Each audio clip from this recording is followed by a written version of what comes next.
Yanımda bolsana mening melim, sen mening ömrümün hazinasısın. Bar senne duyunar mening yüreğim, seni söyleyeceğime and içerimde. Senden başkasını söyüp bilmene.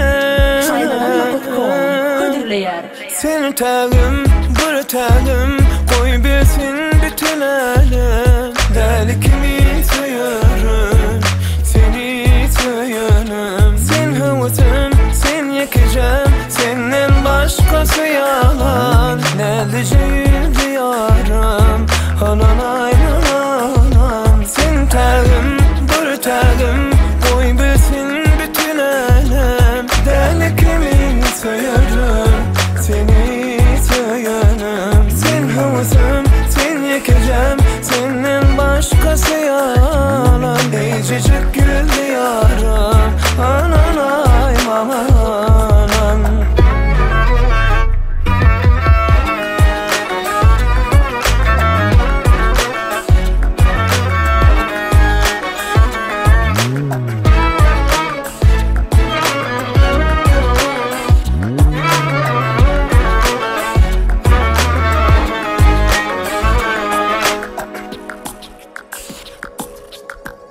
Razimin söylüdün doşanmasana.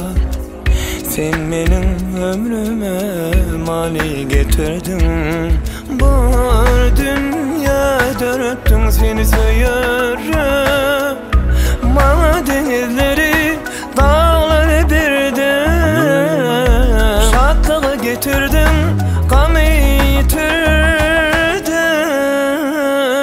Sen tağım, bir tağım, koy bilsin bütün alem. Deli kimi söyürüm, seni söyürüm. Sen havasın, sen yakacağım, senden başkası yalan. Ececik gül diyarım, ananay bana anam. Sen tağım, bir tağım, koy bilsin bütün alem. Deli kimi söyürüm, seni söyürüm. Sen havasın, sen yakacağım, senden başkası yalan. Ben de cehil diyarım, ananay bana.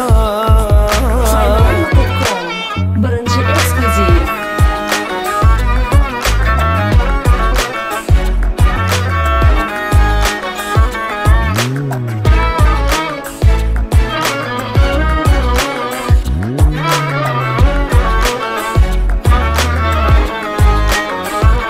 Sen tağım, bir tağım, koy bilsin bütün alem. Deli kimin söyürüm, seni söyürüm. Sen havasın, sen yakacağım, senden başkası yalan. Ececik gül diyarım, ananay bana. Sen tağım, bir tağım, koy bilsin bütün alem. Deli kimin söyürüm, seni söyürüm. Sen havasın,